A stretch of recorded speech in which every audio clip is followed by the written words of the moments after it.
Hello and welcome back to the Engerati studio here at European Utility Week. I'm joined now by Flemming Jensen, who is the Head of Product Management at KAMSTRUP, a Danish company, if you haven't heard of it.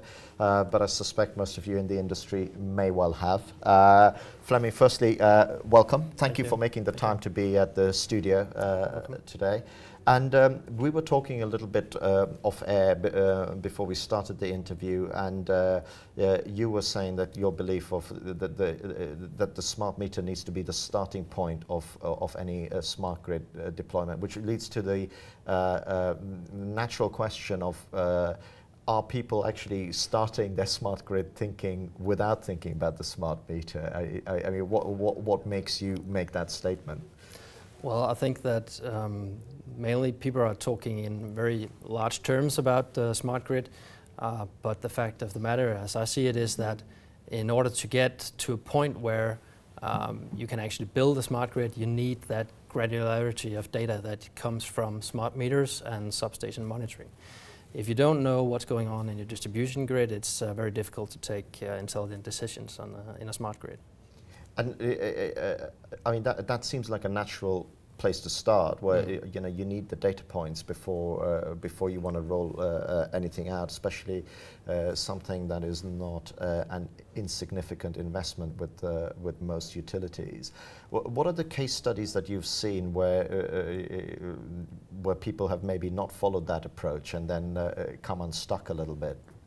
I think that when people are talking about smart metering, they tend to make a business case based solely on the meter-to-cash engine.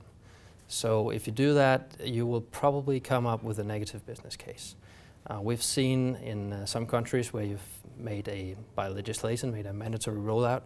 So the point was that they bought meters just to fill out the needs for meter-to-cash. Years on, they see that the data they get in, they can actually use that for more purposes. So that's how I think the smart grid solutions that we see today have started out, building on the data coming from smart meters.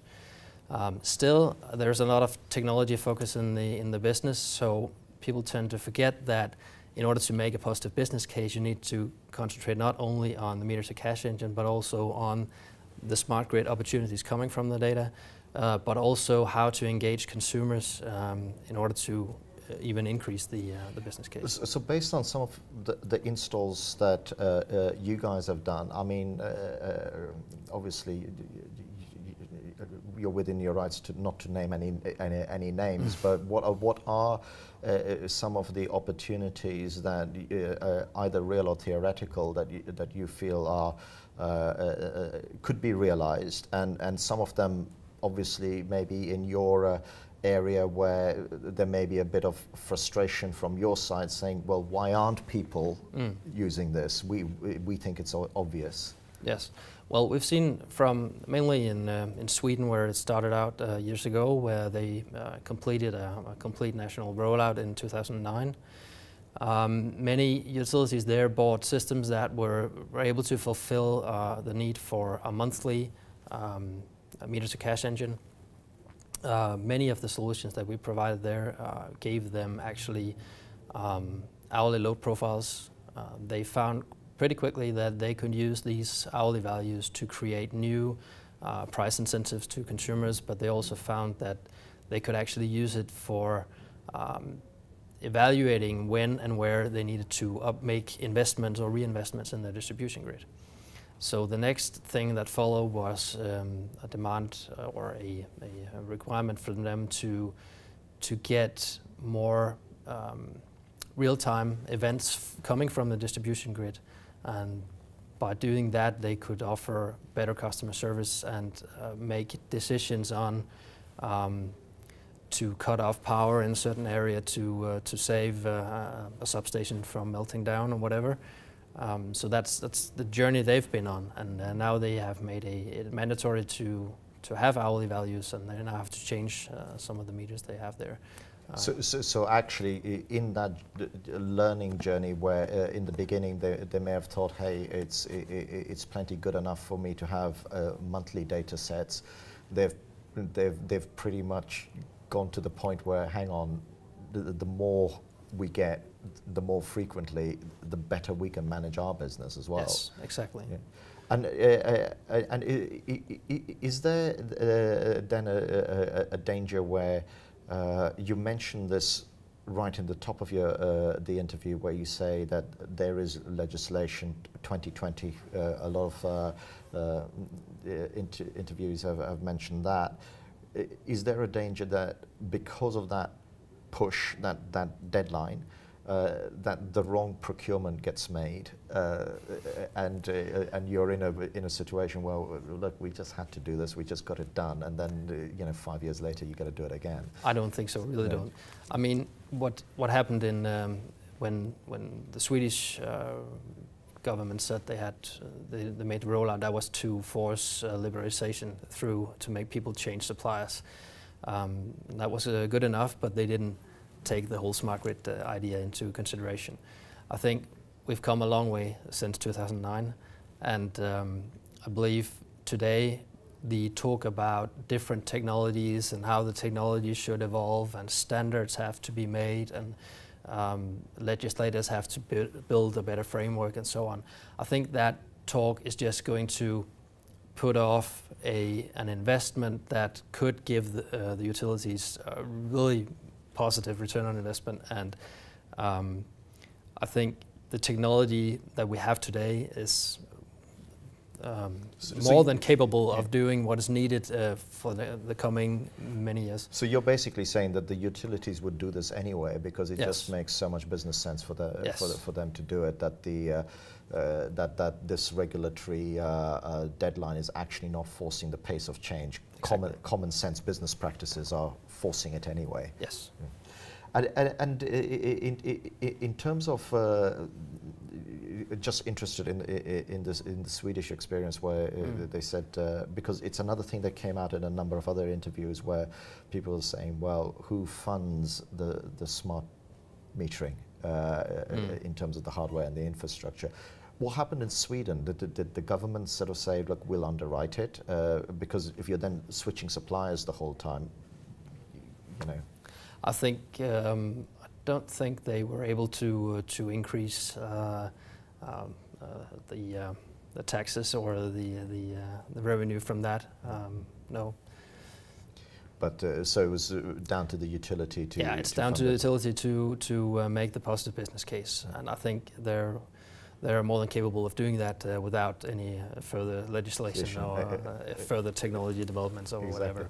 I mean, in terms of, this is just a different question, a personal question to you. You're someone who's involved in this industry. What would you say has for you been a highlight, not necessarily right here from this event, but some of the things that you've seen and conversations that you've heard that either sort of scare you or give you a positive feeling? I think that what scares me the most is that many utilities are still talking about bid rates and technologies and trying to compare technologies to find out what they want to invest in, instead of talking about the job they need done. I think it scares me a bit that they're not further along the journey than that. What do you think that is? I think that it comes from a long talk. I think perhaps we in the industry have talked too much about technologies and how we compete on different technologies, and perhaps that's why. So there's this confusion within the industry, which is actually in a weird way confusing the supply, because everybody's talking about, hey, we might have interoperability issues. And I think on the positive side, though, I think that what we're seeing here this year is that more and more companies within the industry are focusing more on the job to be done. So I think it's going to change over the years. I hope that I saw an interesting speaker this morning, Kenneth Tønning from Vestforsyning in Denmark, a utility there that they tried pilots with different technologies for years, and every time they tried something, a new technology came up and they had to go that way, so they kept stopping the process of tendering. And then at some point they said, okay, if we tender a specific technology, we also take responsibility for that technology. And we don't want to do that. So we want to focus on what is it that we want. We want data, and we want to focus on what do we need the data to do. So when they did that, they said, okay, now it's up to the supplier to take responsibility for the technology. We just say what we want, and the supplier must have, will take that. And it's the supplier's responsibility to then make sure that those criteria can be fulfilled for the next 5 years, and you're right, because or 15 years. You can end up in some sort of technology arms race. You know, taking it to the consumer world. Must have the latest iPhone. Oh, yes. No, there's another one. Let's have that. Yeah, exactly. Like in the late 80s and the early 90s with the PCs, you know, you had to close your eyes when you bought something, because 6 months later it could do double as much. Yeah, and I think the technology today, the technology is, even if you choose one or the other, they're more than capable of doing everything you need. So I think the technology question has to be put aside and now focus on what they need. And the business question. Yes. It's been great to have you here in the studio. We're coming to the end of our time, and thank you for making the time as well to come here. You're looking remarkably well after nearly 2.5 days at a big show like this. Thank you as well for watching. This has been another Engerati interview here at European Utility Week. Thank you.